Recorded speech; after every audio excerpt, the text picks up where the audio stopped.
तो एक आध दो दिन से लेक्चर नहीं आ पाया है, इसके लिए सॉरी, है ना, क्योंकि आजकल थोड़ा सा कुछ काम था तो उसमें व्यस्त थे। देखिए अभी हम लोग जो पढ़े हैं वो पढ़े हैं सांद्रता पद, है ना, सांद्रता पद, ठीक है। जैसे द्रव्यमान प्रतिशतता था, आयतन प्रतिशतता था, भार आयतन प्रतिशतता था, नॉर्मलता था, मोल प्रभाव था, मोलरता, है ना, नॉर्मलता ज्ञात करने के लिए तुल्यांकी भार, ग्राम तुल्यांकों की संख्या, ये सारी चीजें हमने डिस्कस किया था, है ना। आई होप आप लोगों को समझ में भी आया हो। जो न्यूमेरिकल कराए हैं उसको आप लोग करिए भी, क्योंकि उस पर क्वेश्चन बनते भी हैं, है ना। आप लोग जो भी कॉम्पिटेटिव एग्जाम का तैयारी करेंगे या कभी भी देंगे तो ये चीजें आप लोग को बहुत हेल्प करेंगी, ठीक है। इसके उन सांद्रता पद के बाद जो हमारा टॉपिक है वो हमने लिया है हेनरी का नियम। मोस्ट इंपॉर्टेंट टॉपिक है हेनरी का नियम, इसको हेनरी लॉ भी कहते हैं, ठीक है। अच्छा, हेनरी का नियम है क्यों, है ना, इसको थोड़ा सा इसके बारे में इंट्रो बता रहे हैं, ठीक है। अभी हम हेनरी का नियम नहीं बताएंगे, हेनरी के नियम बताने से पहले हम आप लोग को विलेय का समझाएंगे क्या होता है। पहले देख लीजिए हेनरी का नियम दिए क्यों है। तो हेनरी जो नियम दिए हैं वो दिए हैं कि कोई गैस द्रव में मिल जाता है ना। जैसे जब कोई गैस द्रव में मिलता है तो उसके लिए एक नियम दिए हैं जिसका नाम था हेनरी, ठीक है। जैसे इसका हम एग्जाम्पल देखें तो कार्बन डाइऑक्साइड एक गैस है और वाटर एक लिक्विड है, मतलब द्रव है, ठीक है। इसको हम कहते हैं सोडा वाटर। जो सोडा वाटर लोग पीते हैं, है ना, उस वाटर में CO2 रहता है बस। उस वाटर, अगर बॉटल को खोल करके 5-10 मिनट के लिए छोड़ दिया जाए तो उसमें से CO2 निकल जाएगा, वो सोडा वाटर नहीं बस वाटर बच जाएगा, ठीक है। ये चीज है, ये द्रवीय विलयन होता है। द्रवीय विलयन 3 तरीके का होता है। द्रवीय विलयन जो होता है वो 3 टाइप का होता है। एक तो होता है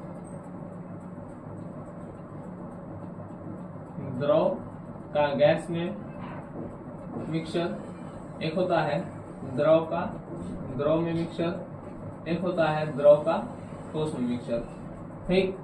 द्रवीय विलयन कहने का मतलब यह है कि इसमें जो विलायक होगा वो हमेशा द्रव होगा, ठीक है, लेकिन जो विलेय होगा वो सॉलिड भी हो सकता है, लिक्विड भी हो सकता है और गैस भी हो सकता है। अर्थात ठोस भी हो सकता है, द्रव भी हो सकता है और गैस भी हो सकता है, ठीक। अब अगर मान लीजिए यहाँ ठोस विलयन होता तो उसमें विलायक ठोस हो जाता और विलेय तीनों में से कोई भी हो जाता, और अगर गैसीय विलयन होता तो विलायक गैस हो जाता और विलेय इन तीनों में से कोई भी रहता। उसी तरीके से यहाँ पे द्रवीय विलयन है। विलयन क्या होता है, विलेय और विलायक मिल जाते हैं तो उसको क्या कहते हैं, विलयन। ये द्विअंगी भी हो सकता है, त्रिअंगी भी हो सकता है ना। इस सब बात पहले आपको बता चुके हैं। तो जो द्रवीय विलयन है ना, उसमें जो विलायक होगा वो द्रव होगा और विलेय जो होगा वो गैस होगा। इसका एग्जाम्पल हम यहाँ दिए है सोडा वाटर। अच्छा, द्रव का द्रव में जो मिक्सचर होता है, जैसे एल्कोहल और वाटर का मिक्सचर हम देखते हैं, एल्कोहल प्लस वाटर, ये जो 2 मिक्सचर है ये द्रव का द्रव में विलयन है, ठीक है।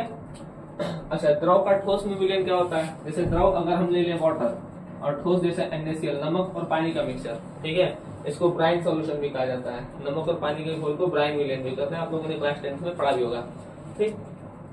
द्रव के द्रव में मिक्सचर को आई होप पायस कहते हैं, हाँ, इसको पायस कहते हैं, इसको ब्राइन सोल्यूशन कहते हैं। ठोस का द्रव में मिक्सचर को ब्राइन सोल्यूशन नहीं कहते हैं। वाटर जब NaCl के साथ मिल जाता है तो उसको ब्राइन सोल्यूशन कहते हैं, ठीक है, ध्यान दीजिएगा, ठीक। तो ये थोड़ा सा है। और हेनरी का नियम जो है वो इसके लिए है, द्रव का गैस में मिक्सचर, कि जो गैस होता है वो लिक्विड में कैसे मिक्स होता है या मिलता है, ठीक है। ये हमको बेसिकली इसी पे बात करना है, इन दोनों पे बात नहीं करना है, ठीक है। तो कोई गैस किसी द्रव में कैसे मिलता है ना, उसके लिए क्या प्रोसेस होता है उसको पढ़ना है, ठीक। चलिए, तो हेनरी का नियम को पढ़ने से पहले हम थोड़ा सा ये पढ़ते हैं कि विलेयता क्या होता है। ध्यान दीजिए, इसको मिरिज कर रहे हैं, देख लीजिए जो देखना है। आइए,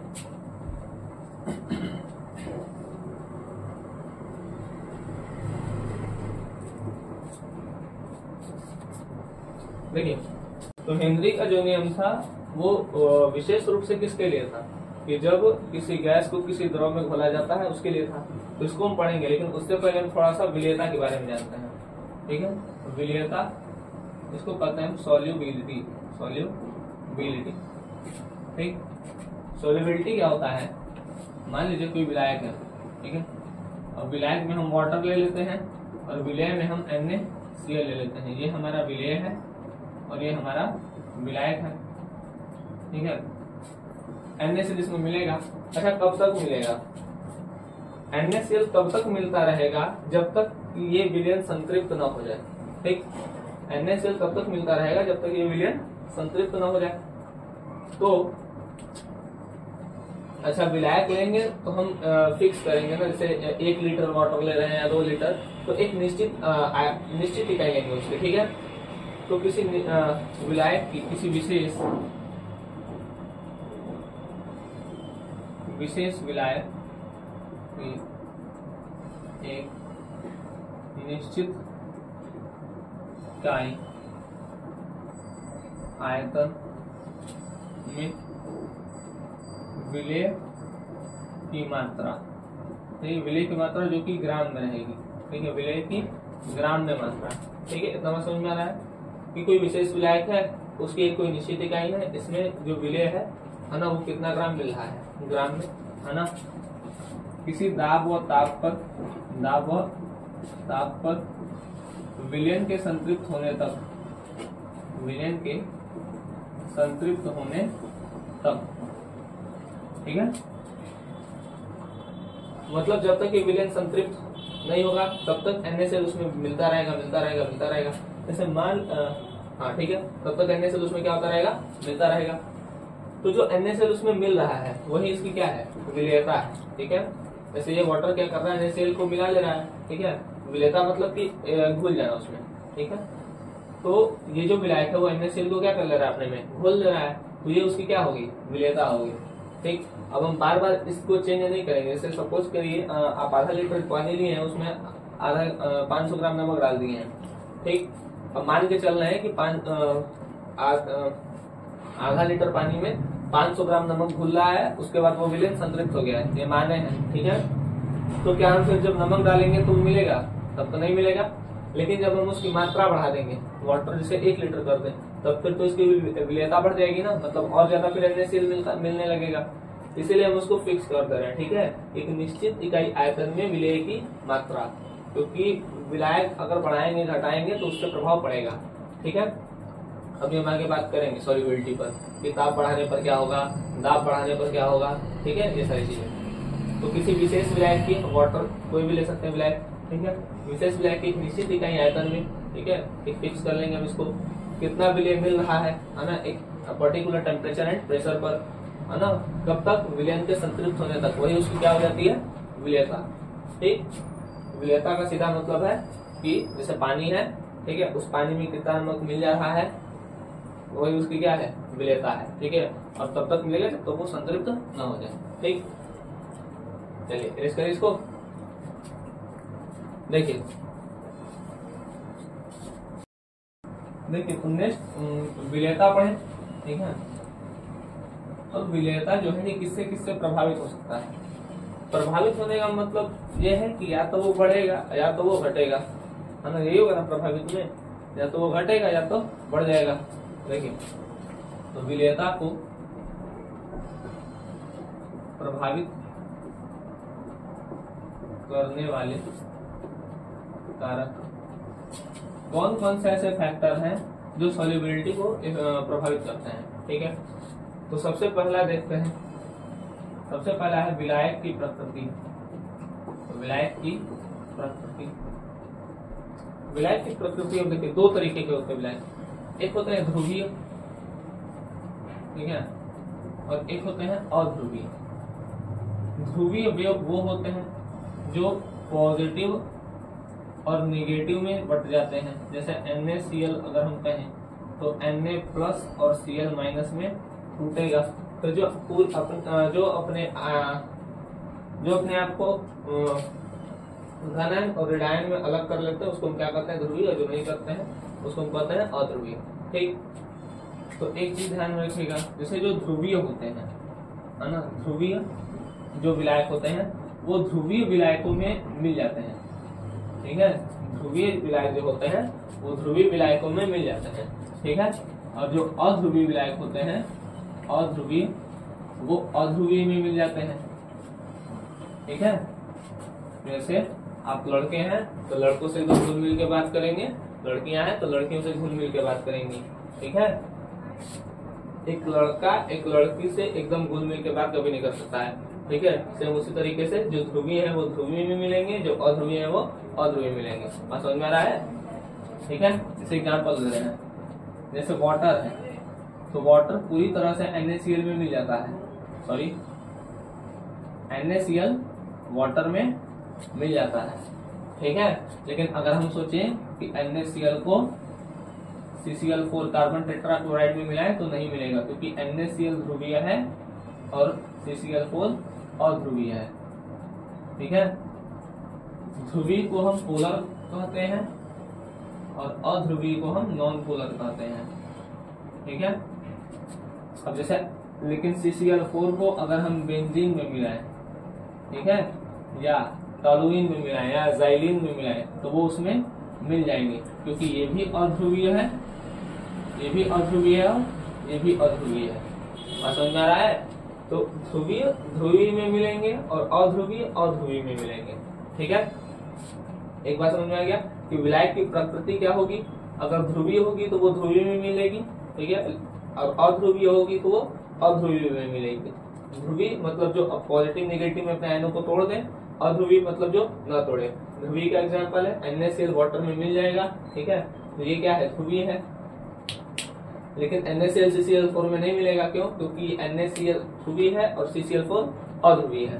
ठीक है, इसका भी रीजन होता है ना, Cl क्लोरीन बहुत ज्यादा विद्युत ऋणात्मक होता है। ये हम जब आगे पढ़ाएंगे तो बताएंगे। ठीक है, देखिए यहाँ पर, लेकिन अगर हम CCl4 को बेंजीन, टॉलुइन, ज़ाइलिन इन सबों में डालें, है ना, तो ये ध्रुवीय होते हैं, सॉरी अध्रुवीय होते हैं। चाहे बेंजीन हो, चाहे टॉलुइन हो, चाहे ज़ाइलिन हो, है ना, ये सारे अध्रुवीय होते हैं, तो ये उसमें मिल जाएंगे। बात समझ में आ रहा है? ठीक, पहला पॉइंट क्लियर हुआ, विलायक की प्रकृति। अच्छा, दूसरा देखिए,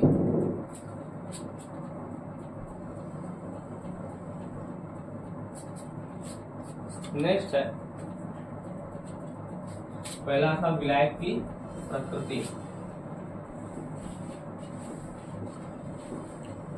दूसरा है ताप। टेम्परेचर से भी विलेयता प्रभावित होती है। जैसे एक होती है ऊष्माशोषी अभिक्रिया और एक होती है ऊष्माक्षेपी अभिक्रिया, है ना। एक होती है ऊष्माशोषी अभिक्रिया, एक होती है ऊष्माक्षेपी अभिक्रिया। जिसको नहीं पता है ध्यान से सुनिए। ऊष्माशोषी अभिक्रिया उसको कहते हैं जिस रिएक्शन में हमको ऊष्मा देनी पड़ती है, ठीक है, और ऊष्माक्षेपी अभिक्रिया उसको कहते हैं जिस रिएक्शन में ऊष्मा मिलती है। ठीक है, जैसे अगर आप कंफ्यूजन भी होते हैं तो एक हम आपको तरीका बताने से ऊष्माक्षेपी और ऊष्माशोषी आप याद कर सकते हैं। हिंदी इंग्लिश दोनों नाम है। ठीक है, जैसे आप अगर ऊष्माक्षेपी बोलेंगे तो छेपी बोलेंगे तो फूंक बाहर की ओर निकलेगा। अब जो फूंक है उसको समझिए फॉर्म ऑफ एनर्जी ही है ना, तो एनर्जी कहाँ निकल रही है, बाहर। छेपी बोलिए तो छेपी बोलेंगे तो फूंक बाहर आएगा, है ना, तो एनर्जी बाहर आएगी तो वो ऊष्माक्षेपी। और इसको इंग्लिश में कहते हैं एक्सोथर्मिक। एक्सोथर्मिक, जब एक्सो बोलेंगे तब भी फूंक बाहर आएगी, है ना, तो एनर्जी अगर बाहर आ रही है या मुक्त हो रही है या प्राप्त हो रही है, क्योंकि बाहर आएगी तब उसको मुक्त होगी और मुक्त होगी तभी हमको प्राप्त होगी, तो वो एक ही चीज है। ठीक है, तो उसको कहेंगे ऊष्माक्षेपी अभिक्रिया। लेकिन इस ऊष्माशोषी इसी का उल्टा होता है, और ऊर्जा अगर देनी पड़े किसी अभिक्रिया में तो उसको हम कहेंगे ऊष्माशोषी अभिक्रिया। ठीक है, चलिए इसको कहते हैं इंग्लिश में एंडोथर्मिक रिएक्शन, एंडोथर्मिक। अब अगर ऊष्माशोषी अभिक्रिया है ना, तो हमको हीट देना पड़ेगा। तो अगर हमको हीट देना पड़ेगा, ठीक है, तो ऊष्माशोषी अभिक्रिया चल रही है, ठीक है, और हम जैसे जैसे उसका तापमान बढ़ाते जाए, अगर हम उसका तापमान धीरे धीरे बढ़ाते जाए, ठीक है, तो उसकी विलेयता बढ़ेगी। उसकी विलेयता क्या होगी, बढ़ेगी। ठीक है, क्योंकि वो खुद उष्मा लेना चाह रहा है ना, तो उष्मा लेगा तो उसकी विलेयता धीरे धीरे क्या होगी, बढ़ेगी। नेक्स्ट से आपको समझ में आ जाएगा। उष्माक्षेपी अभिक्रिया में अगर हम तापमान देंगे तो उष्माक्षेपी अभिक्रिया में तो वैसे ही वो बाहर फेंकता है ना। उष्माक्षेपी अभिक्रिया में क्या होता है, वो एनर्जी को या हीट को बाहर फेंकता है। अब हम हीट देंगे तो पहले ही से बाहर फेंक रहा है, और जब हम देंगे तो और नहीं लेना चाहेगा, तो वो क्या करेगा, विलेयता को कम करेगा। उसमें हम और चीजों को मिला नहीं सकते, इससे विलेयता कम होती है।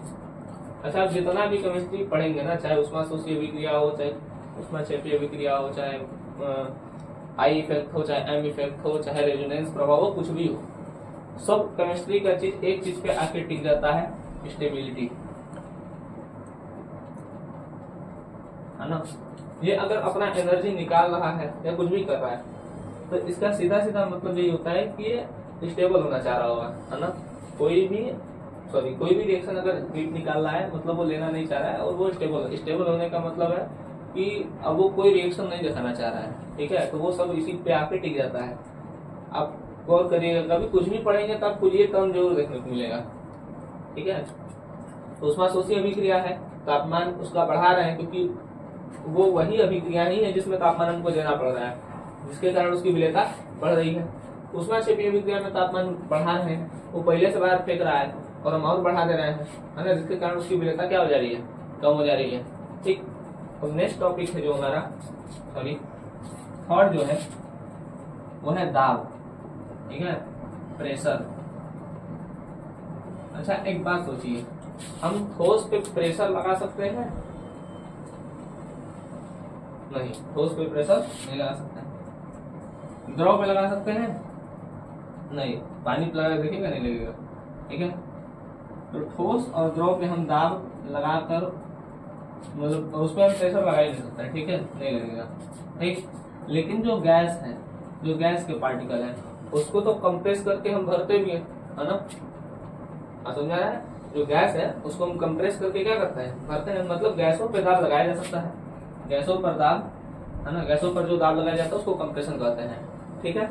संपीड्यता, है ना, या संपीड़न, ठीक है, ये कहते हैं। तो गैसों पर जो दाब गैसों पर दाब लगाया जाता है, और इसी को हमको पढ़ना है कि किसी द्रव में किसी गैस के ऊपर दाब लगाकर उसको कैसे घोला जाता है, या क्या होता है। अगर हम प्रेशर को बढ़ाएंगे तो वो क्या होगा, या प्रेशर को घटाएंगे तो क्या होगा, ठीक है।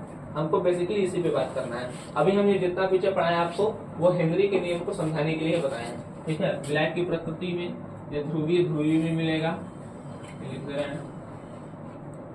ध्रुवीय में विलय होता है, या घुलनशील होता है, ठीक है, या सॉल्युबल होता है, कुछ भी बोल लीजिए।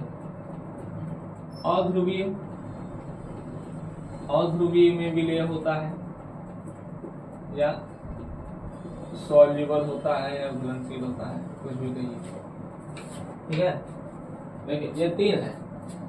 विलायक की प्रकृति क्या है, विलायक अगर ध्रुवीय होगा तो ध्रुवीय में मिलेगा, अगर विलायक अध्रुवीय होगा तो अध्रुवीय में मिलेगा। लेकिन अगर विलायक ध्रुवीय हुआ और एक दूसरा विलायक अध्रुवीय हुआ तो वो नहीं मिलेगा, ठीक है। नेक्स्ट, अगर ताप हुआ, टेम्परेचर से क्या इफेक्ट पड़ता है, तो अगर उष्माशोषी हुई, अगर उष्माशोषी में हम टेम्परेचर दे रहे हैं, देखिए ये कंडीशन है ना, अगर उष्माशोषी में हम टेम्परेचर दे रहे हैं तो उसकी विलेयता बढ़ेगी। लेकिन अगर उष्माक्षेपी में हम टेम्परेचर दे रहे हैं तो उसकी विलेयता घट जाएगी, क्योंकि वो खुद टेम्परेचर बाहर नहीं निकालना चाह रहा है, ठीक। प्रेशर भी है, अब ठोस और द्रव है, ठीक है, इन दोनों पे हम प्रेशर नहीं लगा सकते हैं, ठीक है। ठोस को हम प्रेशर लगा क्या करेंगे, टूट जाएगा, ठीक है। गैस पर हम प्रेशर लगाकर उसको गैस पे प्रेशर लगा सकते हैं। तो गैस पे जो हम प्रेशर लगाते हैं उसको हम संपीड़न कहते हैं, है ना, संपीड़ित किया जाता है चीजों को, गैस उसी तरीके से भरा जाता है, ठीक है। देखिए, तो हम आते हैं हेनरी के नियम पर, ठीक। हेनरी का सीधा सीधा कहना था, जैसे कोई लिक्विड है, ठीक, ये कोई द्रव है, इस द्रव के ऊपर, है ना, कोई गैस अगर द्रव के सतह पर, ये ठीक है, द्रव के सतह पर, ठीक है, कोई गैस अगर दाब लगा रही है, ठीक है, द्रव की सतह पर अगर कोई गैस दाब लगा रही है, ठीक है, तो गैस जितना प्रेशर लगाएगी किसी द्रव के सतह पर, है ना, वो गैस उस द्रव में उतनी ही मिलेगी, है ना, ठीक है। समझ में आ रहा है? कोई गैस द्रव के सतह पर जितना दाब, उसको आंशिक दाब कहते हैं, जितना आंशिक दाब लगाएगी, है ना, वह गैस उतनी ही उस द्रव में घुलेगी, ठीक है। इसका मतलब हुआ किसी हाँ ठीक है, मतलब हम एक चीज ये कह सकते हैं कि गैस का आंशिक दाब जो है वो समानुपाती है ना, गैस का जो आंशिक दाब है वो समानुपाती है द्रव के सतह पर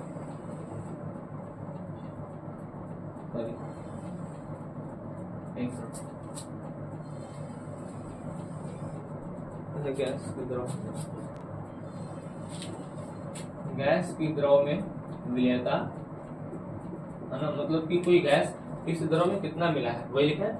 कोई गैस द्रव के सतह पर जितना आंशिक दाब लगाएगा वह गैस उतना ही उस द्रव में घुलेगी, ठीक है। मतलब जो गैस द्रव में मिलेगी वो किस पर निर्भर कर रही है, द्रव के सतह पर लगाए गए दाब की, है ना, सतह पर लगाए गए दाब के समानुपाती, ये ना बात है। जैसे लिक्विड है, ठीक, अब इस लिक्विड के ऊपर कितना प्रेशर लग रहा है, ठीक है, ये लिक्विड है, ठीक है, और यहाँ पर ऊपर हम गैस ले लिए हैं, ठीक है, एक पिस्टन रखते हैं, तो हम जितना प्रेशर लगाएंगे, ठीक है, हम जितना प्रेशर लगाएंगे, यहाँ से अगर हम प्रेशर लगाएंगे और जितना प्रेशर लगाएंगे ये गैस उतना ही इस लिक्विड में क्या होगा, घुलेगा, है ना। हम जितना प्रेशर लगाएंगे उतना ही ये गैस इस लिक्विड में क्या होगा, घुलेगा। वही लिखे कि गैस की द्रव में मिलेगा, मतलब ये गैस द्रव में कितना घुलेगा, द्रव के सतह पर लगाए गए बल, है ना, जितना हम प्रेशर देंगे इसके सरफेस, हम जितना भी प्रेशर देंगे, ठीक है, उतना ही ये गैस क्या होगा, इस द्रव में मिल जाएगा, ठीक है। वही लिखे, द्रव के सतह पर कोई गैस दाब लगा रही है, ठीक है, द्रव के सतह पर कोई गैस दाब लगा रही है, तो जब कोई गैस द्रव के सतह पर जितना आंशिक दाब लगाएगी वह गैस उतनी ही उस द्रव में घुल जाएगी। तो गैस की द्रव में विलयता समानुपाती है द्रव के सतह पर लगाए गए बल के। यही हेनरी का नियम था। अब बस हेनरी क्या किए हैं, हेनरी का नियम, ठीक है, ये बस गैस, है ना, जो गैस है उसको लिखे हैं गैस के मोल अंश, समझ आ रहा है ना, और टेम्परेचर फिक्स कर दिए किस, चलिए उसको हम बताते हैं। पहले ये वाला बात समझ में आ रहा है कि कोई गैस है, ठीक है, वो गैस किसी लिक्विड पर कितना प्रेशर लगा रहा है वो किस पर डिपेंड कर, सॉरी, कोई गैस कितना किसी लिक्विड में घुल रहा है, कोई गैस कितना उस लिक्विड में घुल रहा है वो किस पर डिपेंड करेगा, इस पर लगाए गए बल के। हम जितना बल लगाएंगे उतना ही ये गैस इस लिक्विड में घुलेगा, है ना, हम जितना बल लगाएंगे उतना ही गैस उतना ही ये गैस इस लिक्विड में क्या हो जाएगा, घुल जाएगा। अब चलिए ये थोड़ा ध्यान रखिएगा, किसी गैस के द्रव में मिलेगा, मतलब कोई गैस कितना द्रव में मिलेगा, जितना कि हम उस द्रव के सतह पर प्रेशर लगाएंगे या दाब लगाएंगे, ठीक। अब हम हेनरी का नियम लिखते हैं जो एक्चुअल है, ठीक।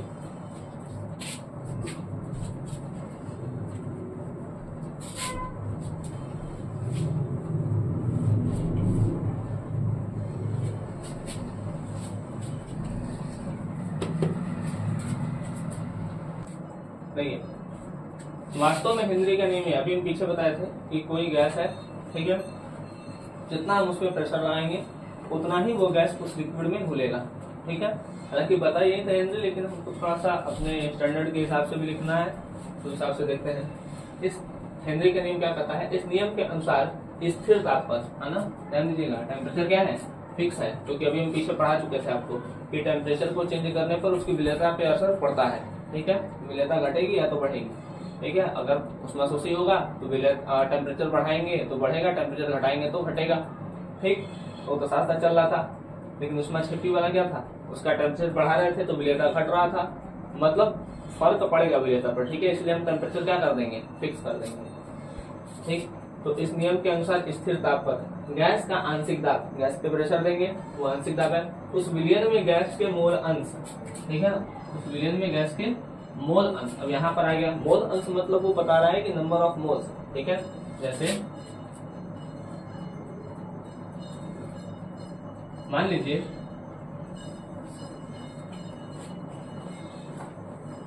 ये वाटर है, ठीक है, और यहाँ पर नाइट्रोजन एक गैस है ना, जिसको इसमें घोलना है, गैस को द्रव में ही मिलाना है, तो ये प्रेशर दे रहा है, ठीक है। पहले देखिए, ठीक है, तो ये लिक्विड है और ये नाइट्रोजन इस पर प्रेशर लगा रहा है, ठीक है। तो उस विलयन क्या गया, गैस का आंशिक दाब, मतलब नाइट्रोजन इस पर कितना प्रेशर लगाएगा ये किस पर डिपेंड करेगा, उस गैस के मोल अंश के, मतलब इस विलयन में नाइट्रोजन के मोलों की संख्या कितनी है, ठीक है। मतलब नाइट्रोजन के मोलों की संख्या ज्यादा होगी तो प्रेशर ज्यादा लगेगा, नाइट्रोजन के मोलों की संख्या कम होगी तो प्रेशर कम लगेगा, ठीक है। आप समझ रहा है, फिर सुनिए, टेम्परेचर फिक्स है, ठीक है। अब ये जो गैस प्रेशर लगाएगा है ना किसी विलयन पे, वो किसके समानुपाती होगा, ठीक है, उस विलयन में गैस के मोल अंश के समानुपाती होगा। कोई गैस अगर किसी द्रव पे प्रेशर लगा रहा है तो ये जो प्रेशर लगाएगा वो उस विलयन में उपस्थित किसी गैस के मोल अंश के क्या होगा, समानुपाती होगा। मतलब ये मोलों की संख्या अगर ज्यादा होगी गैसों की तो प्रेशर ज्यादा लगेगा, अगर गैसों के मोलों की संख्या कम होगी तो प्रेशर कम लगेगा, ठीक है। तो हम यहाँ से एक बात लिख सकते हैं कि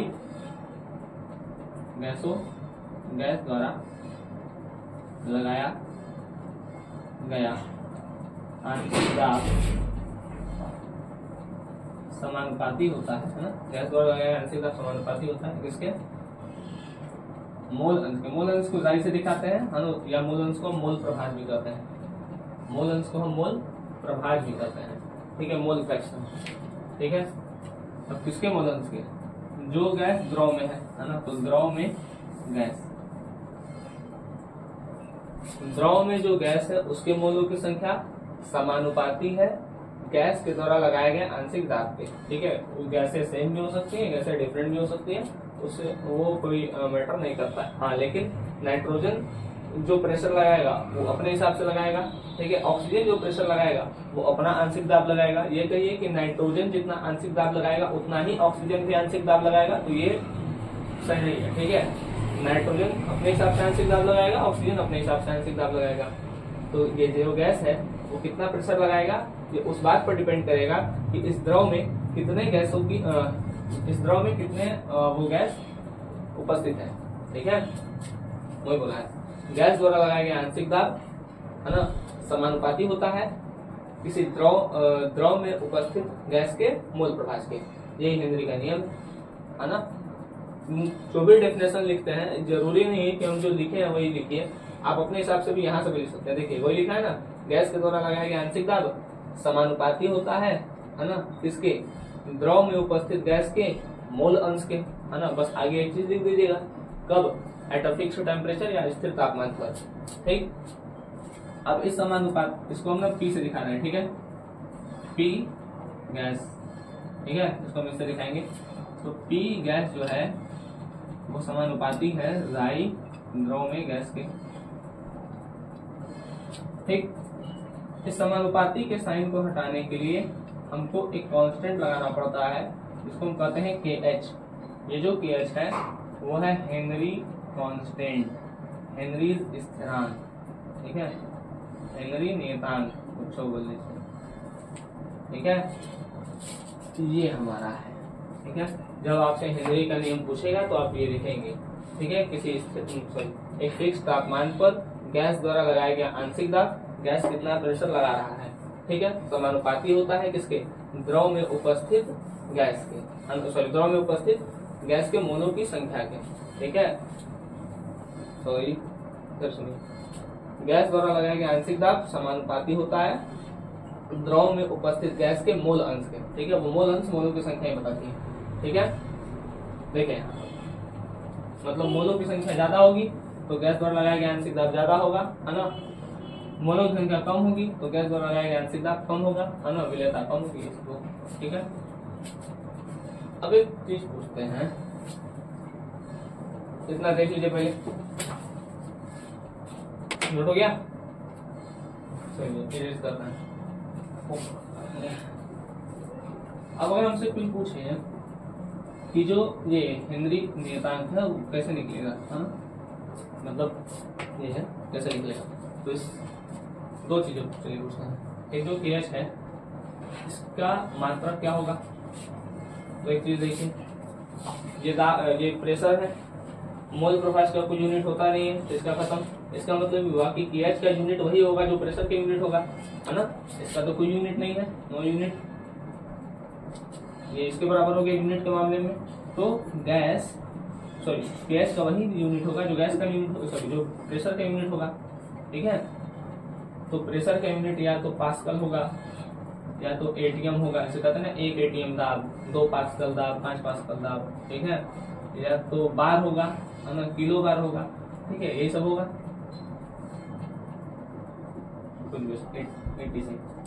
एक ये हो गया, तो KH का मात्रक इसमें से कोई सा भी हो सकता है। ठीक, अच्छा KH का स्लोप कैसे बनता है, मतलब जो ग्राफ बनता है वो ऐसे बनता है, इधर हम प्रेशर लेते हैं, ठीक है, और इधर हम ये आ गया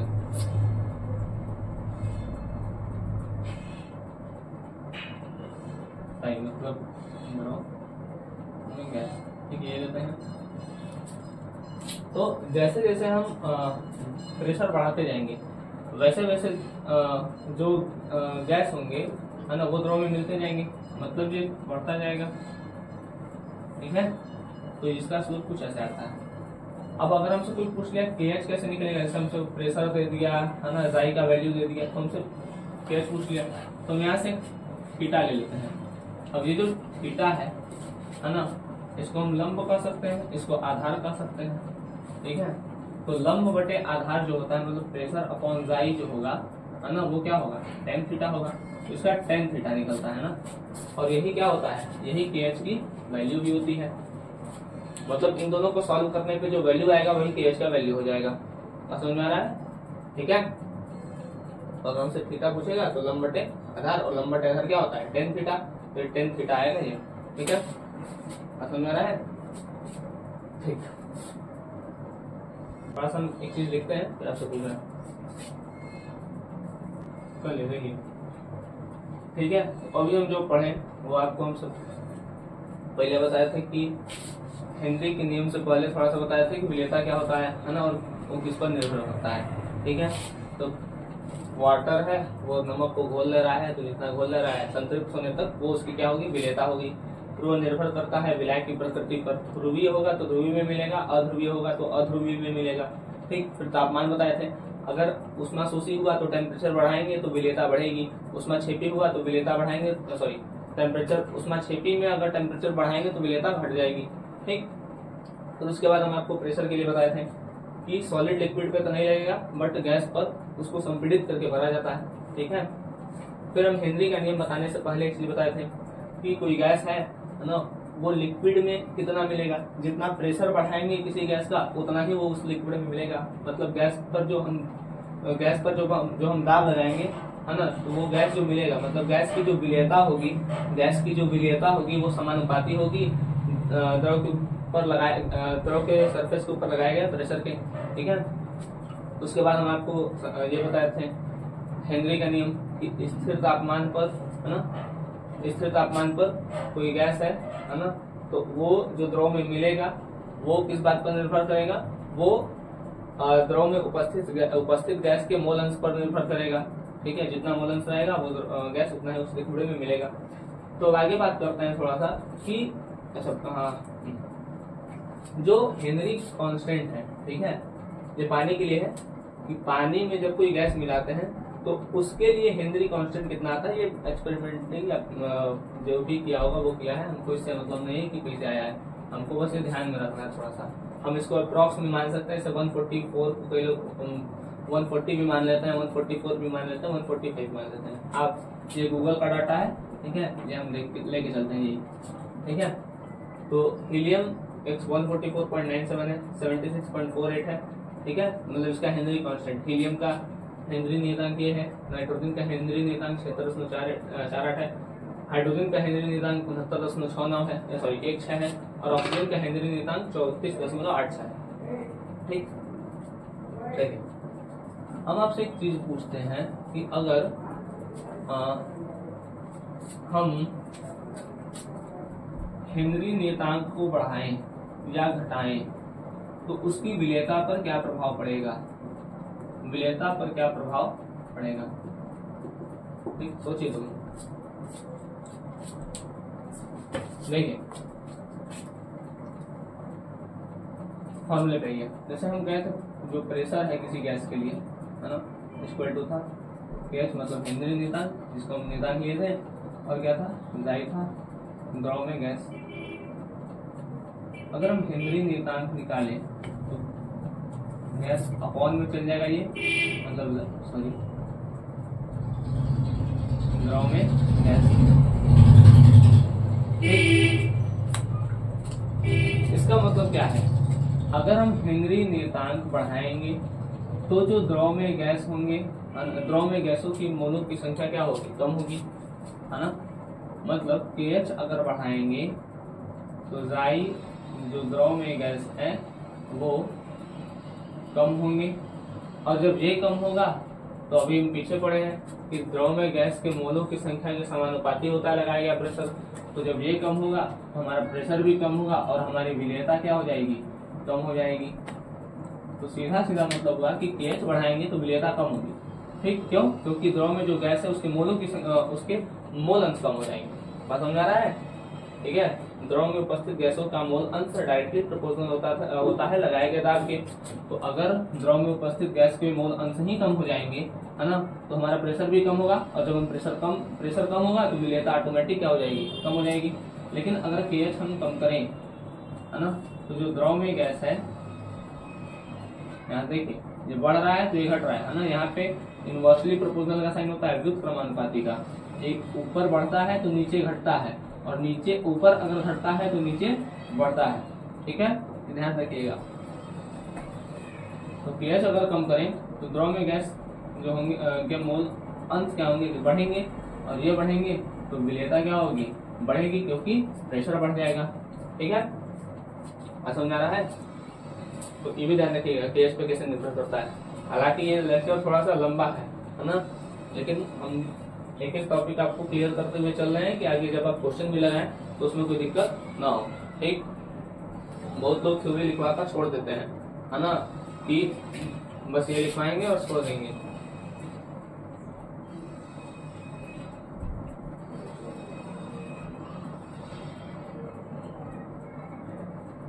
है ना, ठीक है, कि स्थिर ताप पर गैस के ऊपर लगाया गया आंशिक दाब, है ना, विलयन द्रव में उपस्थित गैस के मोल अंश के समानुपाती होता है ना। इसके बाद आपका खत्म हेनरी लॉ। इतना ही नोट पढ़िए, थोड़ा सा आगे भी जाएंगे कि मेरे को किस केस पर क्या प्रभाव पड़ता है, उसका ग्राफ कैसे बनता है, टेन थीटा की, और केस निकलता कैसे है। केस निकालने के आपको दो वैल्यू देगा ना, जैसे भी देगा। चलिए, ठीक है, तो केस से हम देख लिए कि विलेयता पर क्या प्रभाव पड़ेगा। अच्छा, तापमान से देख लेते हैं। ठीक है, टेम्परेचर बढ़ाने पे क्या होगा। देखिए, टेम्परेचर अगर हम बढ़ाएंगे तो KH बढ़ेगा, और KH बढ़ेगा तो द्रव में जो गैस के मोल अंश होंगे वो क्या हो जाएंगे, जो क्रमानुपाती थे तो कम हो जाएंगे, और ये कम होंगे तो विलेयता क्या हो जाएगी, कम हो जाएगी। इसी का अपोजिट, अगर हम टेम्परेचर कम करेंगे तो KH क्या होगा, कम होगा, और जो KH कम होगा तो द्रव में जो गैस है उसके मोलों की संख्या क्या हो जाएगी, बढ़ जाएगी, है ना, और ये बढ़ेगी तो विलेयता भी क्या होगी, बढ़ जाएगी। ठीक, ये हमारा था हेनरी नियम पर इन डिटेल, है ना। ये इन डिटेल थ्योरी था कि विलेयता क्या होता है, ये क्यों था, कैसे था, है ना। इसका आप डेली लाइफ में भी एक एग्जांपल देखते होंगे, इससे सोडा वाटर है ना। तो जो लोग शिकंजी बनाते हैं है ना। तो शिकंजी में वो लोग इसी का यूज करते हैं। देखेंगे उनके पास एक मशीन रहती है ना, वो मशीन जाती है, उसमें से गैस पास किया जाता है, तो जो पानी होता है उसमें से इतना तेजी से गैस फ्लो होता है कि वो पानी में वो गैस मिल जाता है ना, और उसमें प्रेशर अच्छे से क्रिएट किया जाता है। तो क्योंकि जितना प्रेशर क्रिएट करेंगे वो गैस उतना ही उस लिक्विड में मिलेगा, है ना। तो इसका डेली लाइफ में एग्जांपल में शिकंजी वाला है। आप किसी ठेले पर जाएंगे तो देख सकते हैं ये भी, ठीक है। बाकी वो तो हो गया उनका काम जो वो लोग करते हैं। बस उन लोग को फर्क ये है कि उन लोग को ये नहीं पता है कि हेनरी का नियम पे हम काम कर रहे हैं, है ना। आप लोग पढ़ रहे हैं तो इस बात को जानिए, और साइंस में प्रयास यही किया करिए कि अपने आसपास की चीजों से सीखें, है ना। समझ में आ रहा है ना, ठीक है। तो ये थ्योरी था इन डिटेल, इस पर न्यूमेरिकल होगा ना नेक्स्ट क्लास में। तब तक के लिए थैंक यू।